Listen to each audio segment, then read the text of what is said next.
I hate it.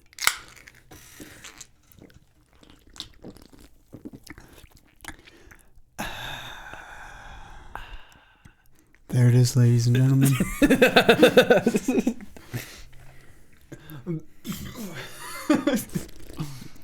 Is it okay if we drink beer in a podcast? Dude, people smoke weed. Dude, freaking Elon. Gosh darn Musk smokes a fatty, so Yeah, we're fine. we are completely fine. Yes, sir. Well, welcome back to the Bass Podcast, Bass Boys and Bass Girls. We are your hosts, Ori and Cameron. And what are we talking about today, Ori? I think we should talk about some upright bass things today. Upright bass is pretty cool. Mm-hmm. It sure We is. should do this all just NPR style, just really nice and mellow. Shall we? Let's do it. Cool. Let me pull up some notes. Alright. For you guys who don't know, the upright bass is not the giant cello or the big violin. It's its own separate entity in different tuning. That's very important. It's very important. Different tuning. It's a big deal. Mm. So I think we should start off with what's it like as an upright bass player? Like, what did we go through at school? The everyday, like, life stuff that nobody really thinks about. Stretch. We do a lot of stretches for our fingers because we need it. We all need it. And, like, not even just the fingers, but, like, wrists, shoulders, back. Well, not really legs. To some degree. To I some mean, extent. if you're sitting on a stool all day long, definitely can affect your hips. It's true. A lot of forearm stuff because that affects your wrist, and a lot of shoulder stuff because that affects your wrists. It's Yeah. all like the whole idea of how everything's like intertwined in your body. Yeah. I mean, you've had some, like, back pain and stuff probably from upright. I definitely had some like a little bit of lower back issues. It wasn't too bad. Not the worst of my injuries, if you want to say that. Definitely had some shoulder injuries from what was it? I think we were doing the Magic Flute when I was playing in the pit, and it's a lot of eighth notes for a lot of hours straight. So Yeah, we're usually we are used to playing whole notes and a lot of rest. So eighth notes it's a lot for us. it's a lot for a bass player. I also had a bit of thumb pad, maybe tendonitis, I think it was, or arthritis. I don't know, and tendonitis from pinching a little too hard and not stretching enough. Yeah. Well, I mean, guitar players get that too, and even electric, but I think upright bass players, we experience it at least like 20 times in our playing career. It's kind of bad. Like, it really highlights how you have to be spot on with your technique or else you're going to hurt yourself. Very easily. Yeah. One thing that I like to talk with students about, regardless of whether or not they play the upright bass, is it's definitely one of the largest instruments there is. It's laborious to carry. It sucks to play because it's a physical instrument, and you can't barely play it. You have to play it to sound good. And with that being said, it's so hard and it takes so much work to play it. Any shortcut we can take to minimize the effort that we're putting into our playing is prime. That's like really what we strive for. And yeah, shortcuts. Yeah. Big deal. Shortcuts. You see bass players, like, they try to utilize it all the time, not even open strings too, with a bow. None of those. Not up in here. Nope. Nope. Not always. Not Sometimes. always. Sometimes. Except when you're playing jazz, you'll do that sometimes, in the right context. But usually the sound of a closed open string sounds a lot better than an open, like just playing it open. Even in the jazz world too. Mm-hmm. But there's certain situations where it's like you need that low E, just gotta. And for instance, like in bluegrass, an open G, the twang you get on that, perfect. Mm-hmm. Brahms number 2, probably not what you're looking for. Yeah. Or maybe Bach, depends. Yeah, no, absolutely. Yeah, Bach, definitely, because you're trying to get the reverberance of the instrument and the overtones to speak. Yep. Also, you got harmonics too, which you utilize a lot for that music, Bach in particular. It just makes it sound heavenly. So then, in terms of like day to day, we're not even talking like playing stuff. We're talking, you got to buy an additional $100 wheel thing that goes up into the instrument, literally, so you can take it more than 10 feet without dying. Or you can struggle your way through it like I did. Or you can get a $400 bass buggy and take it on 2 wheels. Mm-hmm. Yeah, I mean, I do think it's something to talk about because you don't really hear a lot about that. Like in other instruments. Mm-hmm. Yeah. I mean, tuba players, they got to roll that around all the time. Transporting it, you got to make sure you've got a good car to take a bass around. Mm-hmm. You've got to make sure not only that it fits, because it'll fit in a truck bed, but do you want your bass in a truck bed? Mm-mm. You ain't gonna roll around in a Ford F-150 or a Honda Civic. Exactly. Welcome back. Welcome. Sorry about the ad break, but we're back. So we were talking about fitting basses into cars and how I had to have pillows in my car, mainly for the upright bass, because it's a very delicate instrument. Yep. There are just so many moving parts that could chip, break, crack. Also, if you do want to buy like a heavy duty hard case for an upright bass, you're probably going to spend thousands of dollars. So it's not really Easily. practical. Yeah. Could probably buy a good laminate bass for that money, Exactly.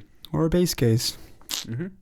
So it's just something to think about. I mean, youngsters thinking about getting into upright bass, the limited that there are out there, it's important. Yeah. And also the repairs that go into it too, because I've probably had 3 or 4. It's mainly just cracked seams, that doesn't take a lot. But I had an instance when I went to school. I was getting my bass out of my locker, and I'd dropped it. Maybe I dropped it about this much off the ground, so it shouldn't have really done anything. But I heard a loud like a giant branch just snapped, and I just remembered just kind of, oh god, oh god, oh god, oh god, oh god, oh god, and there's just a hole about that big, just not at the seam, but just right underneath, right in the middle. Scared me.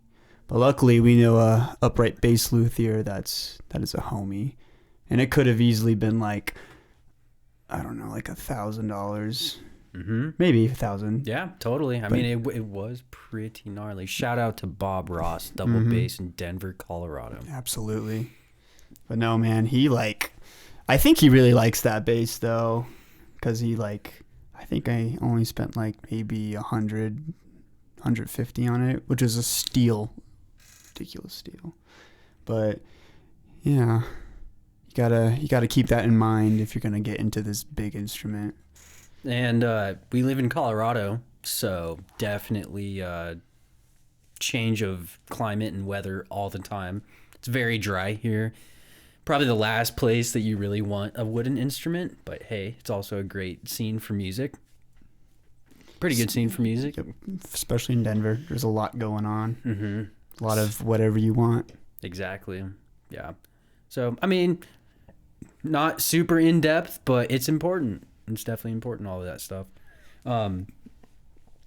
As for the cons of general, just like playing bass, yeah, that like travel hard. If I know a lot of my buddies from the classical world of bass things travel to other states for gigs. It's usually a drive because it's a shoot in the dark trying to take a bass onto an airplane. My first official upright bass teacher, he was a master's student at the school that we both went to, University of Northern Colorado, and he moved to Florida afterwards, and then he got an opera gig in Australia. I followed him on Facebook throughout the whole process of him moving over. Literally just the flight from, I think it was straight from Denver to Australia, his bass exploded. They tossed it around. I saw pictures of the neck, not anything separating where it can and is supposed to separate, but a straight break through the neck and the fingerboard and the head or the scroll. It's a nightmare. I think our bass teacher Nick, I think he has another story like that of how he was on, because he went to Juilliard and he was on the subway, and like I think for some reason out of nowhere, just the tension on the strings just like snapped the neck. Mm-hmm. And he's just like picking up the pieces on the subway, like, oh jeez. Yeah, I think he mentioned something about like I think the carbon fiber rope that kind of keeps the tail piece connected to the end pin. I think something of that sort like came loose. Mm-hmm. And then that's just like, there goes the strings, there goes the tail piece, there goes it can mean dropped the wooden rod that keeps the bass together. Not the truss rod. Not the truss rod, because that's not on an upright. Whoops. Oh, I should know this. Well, like the wooden thing. It's right in the middle, near the right F hole on the bass. Man, we need someone behind the scenes, just like Jamie. Bass anatomy. Jamie, can you look that up for me, please? I'll get going on it. But I don't know. So I literally just wrote down pros and cons. I'm gonna follow the cons for a sec, but like orchestral world, definitely playing whole notes the whole time. 85% of the time, and then the other 15% are licks that are ridiculous. They're insane, and they are, in the classical world, excerpts that you use for auditions, and they're called excerpts, and they're used for auditions for a reason, because it takes a lot of hours of grinding just to get 30-45 seconds of music down. Yeah. Like the infamous Beethoven Ninth bass excerpt. Very it's weird. Some very fine playing. Mm-hmm. Very fine playing. So then, I mean, what are some like cons, if you will, of playing bass in a jazz setting? Well, I think you nailed the hammer on the head. Is that the expression? Sure. With just having a gigantic instrument, but also probably amplification, because you need to lug that around too. And if you don't have amplification, then you're just not going to be heard. You'll be felt, but you're not going to be heard, and that can be a problem sometimes. And some more cons in the jazz. There's the there's like bass stereotypes of bassists can't solo, that type of stuff. Talking during a bass solo. Oh yeah, that Losing attention Yeah. during a bass solo. So if you're ever like playing a bass solo and you're like getting into it, and looking in the audience, and nobody is talking, then you're really killing it. Like you're playing some stuff, and people are like, "Wow." But like, I mean, these people are talking. It happens. It's the nature of the instrument. It sounds like a whale sometimes. It definitely can. If like you're playing a tune, you're like, "Oh man, I don't know these changes super well," and you just kind of BS it, and it's like. I know I've had a lot of amplification issues with like finding EQ settings, compression settings for upright bass through an amp. We like in itself the instrument is expensive. You just at least another $300 for like a decent pickup, which only gets a specific sound out of the bass. There's plenty of things to think about when you go in, like just past the bass itself. Like what amp you're using, how are you gonna EQ it? Do you need compression? Do you not need compression? Well, like at least for a upright bass for a live setting, you do not want any gain on there. You know, you don't want too much low end, or else it just be boomy. You kind of want that middle-ish, mid-high to really like get that bass, because there's a lot of the boominess will come naturally from just like the acoustics of the bass. But recording is a whole different like animal for that. Totally. I honestly have no idea what I'm doing most of the times. So, I mean, I think the list of cons can be endless sometimes, especially for the upright bass. But also pros too. Oh, yeah. So, being the bass instrument of any group is probably the coolest feeling ever. You feel, I think a lot of, like, how should I say this? A lot of educators will describe the bass player as the bus of the whole group, where I don't driving the bus. Yeah, which I don't know if that's necessarily how I like to think about it. At least in like a jazz context or like a rock band context, I would say the drums. The drums are the bus. The bassist is the bus driver, because you definitely add a little more direction, at least like volume wise, like groove. Like a good drummer definitely provides a lot of the groove, but to get the overall context, especially like sonically, harmonically, and all of that, like the bass player is definitely kind of drives it. Oh yeah, absolutely. And like both the drummer, I think that you can kind of put the drummer and the bass player kind of in the same category, because if the drummer drops out, you're going to know. If the bass player drops out, you're going to know. But, you know, if the guitar player drops out, you're not even going to notice. Or even like the vocalist, or like if you have horns in the band, strictly from like a rock and roll funk type of position. But you have those rhythmic instruments dropping out, you're going to notice, and you can really shape an entire mood in an entire song in that context. And that's why, I don't know, bass playing in that context can be pretty difficult, because when you miss a note, play kind of outside of the key, people know. Everybody knows that it's you. Guitar player can play a sour note, but if he's not confident and he's playing kind of like quietly, no one's gonna know. But we have expectations, higher expectations than a lot of other instruments. Totally. Other pros of playing the upright bass.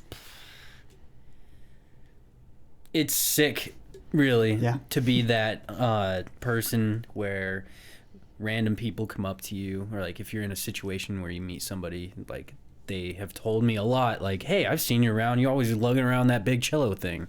Like, yeah, it's a good conversation starter. Absolutely. All right, welcome back from another ad break, brought to you by Pop Space Rosin. Just kidding, but please sponsor us. Please. Is this recording both of us for sure? Yes, absolutely. Uh, Yep, uses USB. 2 separate. Okay, word. I just can't hear myself. Like through it at all? You sure? Yeah. I can hear you. I can't hear anything. That's fine. Yeah, there it is. There it is. There we go. Sweet. All right.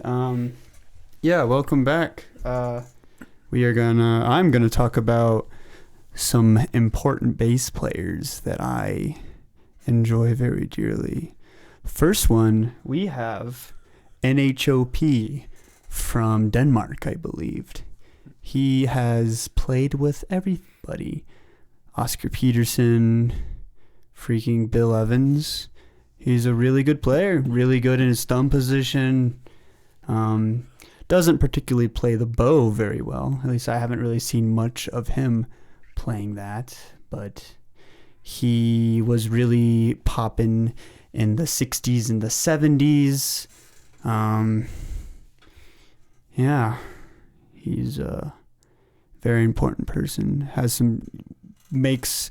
He's one of the people where when he plays a solo, people don't talk. People pay attention to him. Well, same with all of these bass players, honestly, but him especially. And then we got, I guess I'll talk about Mr. PC, Mr. Paul Chambers, a legend. He is one of the first people to play bebop lines on the bass. Like actual good bebop lines, like Charlie Parker bebop lines on the bass. And he plays with the bow too. There's a recording on TV, I believe, with him playing with John Coltrane using a bow. Maybe it was John Coltrane, I think so. They're playing on Green Dolphin Street, I think. And it's very popular in the jazz bass community of him playing. You always see him play, see that clip of him. But Mr. PC has played with pretty much anybody. You think of a great jazz legend, he's played with him. He's played with Miles Davis, obviously. John Coltrane. That's the name, John Coltrane. I'll just read off some of the people that he's played with. Give me 1 second. Okay. He's played with Cannonball Adderley, Red Garland, Sonny Clark, Wynton Kelly, Thelonious Monk, Freddie Hubbard, Clifford Johnson, Gil Evans, J.J. Johnson, Joe Henderson, Bud Powell, Wes Montgomery, Art Pepper, Sonny Rollins. So pretty much everybody. And I think he's on thousands of records. He's kind of like Carol Kay, legendary in that aspect of, being recorded. I think he may be one of the most recorded upright bass players in history. And yeah, he's super great player. I've studied a lot of solos from all these guys, or these past two people. And also, Christian McBride too.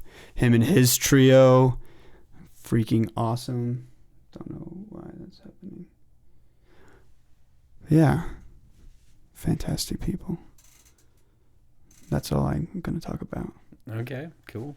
I think the next thing that I had, and probably the last topic for this podcast, is going to be, and this is going to get real nerdy and technical, but why is playing the upright so important for an electric bass player's playing? Like, how does it convert? It converts very nicely. And for our non-bass listeners, they're both tuned in the same. All the strings are tuned the same. So you got E, A, D, G, respectively. And upright doesn't have any frets, so it's a lot of positioning and stuff. Well, electric has frets and the little markers on it. But just the kind of theory and the way you approach upright bass, how Ori was saying, less is more. that translates really well to the electric bass, because if you do all the shifts and follow rules, like not using this finger right here very often in the lower registers, then you can become really flexible around an electric bass if you apply those methods to that. Totally. I mean, an electric bass is not even a quarter of the size of the upright. So when you move from upright to electric, you're like, oh, this thing's cake. You can make whatever sound you want pretty flawlessly, like without really having to put that much effort into it. And I think that in itself is probably the biggest advantage to also playing upright. You just feel quicker around the electric bass, and you already kind of know what you're looking for.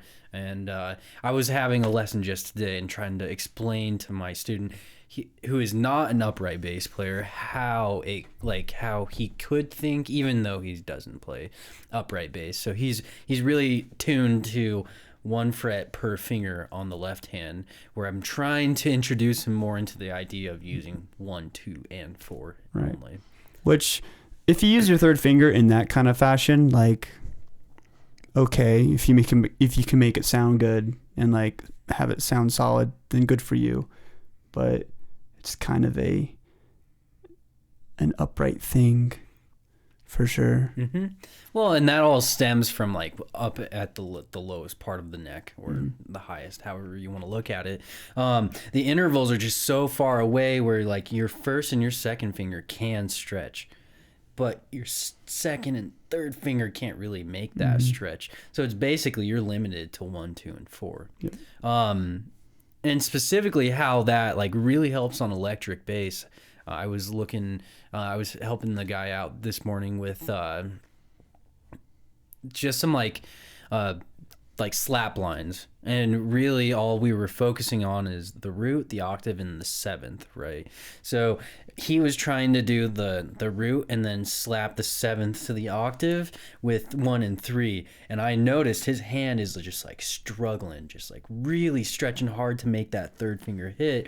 But the second I was just like, dude, please just play with your pinky. Immediately the whole hand, the tension just was gone, and he could like actually think about what he was trying to do instead of like struggling to figure it out.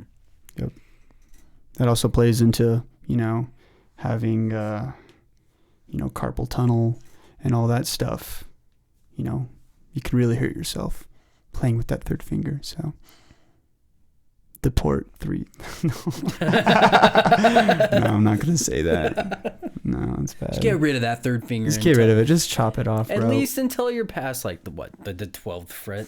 Yeah, at least. Maybe if you're like your index is on like the 7th fret, or sorry, the 9th fret, then maybe you can like, if you're playing like a chromatic line down from 12th to the 9th, like sure, do that. But really anything like below the 9th fret for me personally, I no third finger. And if I do, I just kind of stop.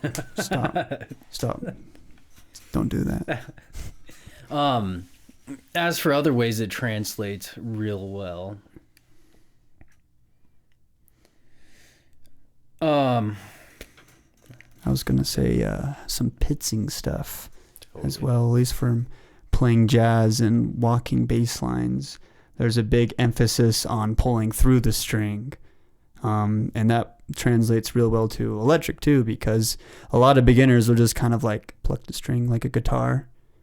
And you kind of want to like move through the string into the next string, and the upright it exaggerates it on a whole other level, because you like use 2 fingers, and it gives you a big meaty tone, because tone is everything. Absolutely, tone is everything. And it also makes me think about like I don't know, just in high school in band class, I always remember the instructor or the director just like stopping everything and then talking to the timpani player, and they're like, are you hitting the timpani or are you drawing the sound out of the timpani?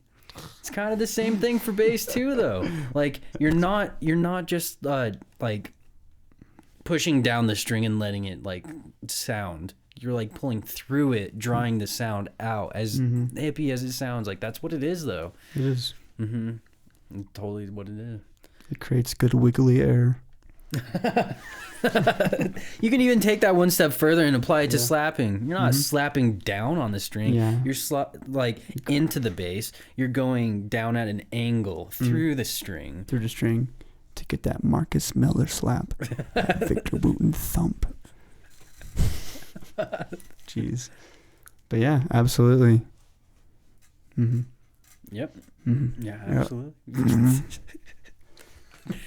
I mean, I'm sure there's more out there. I know there's just so many ways that like one helps the other. Mm-hmm. Just knowing where your hand is. I know, and it depends on like what you're playing and on the upright bass specifically, but like I definitely understood the neck really well, and I think specifically intervals between notes after studying upright bass so intensely. I kind of like I think when I'm playing electric bass I more look for shapes, and I know like what a minor pentatonic shape looks like or feels like, but then when you convert it to upright bass you can't really see it. You can feel it but you can't really see it. Oh yeah. Yep. Yeah. I have nothing to add to that. That was perfect. Yeah, I don't really know what else. Well, shall we end it here? Let's do it. All right. Take them away, buddy. Well, this is the second podcast of the Bass Podcast. Thank you for tuning in. Again, I'm Ori, and this is C-Call Cameron Collins. Yo, what up? And we'll see you next time.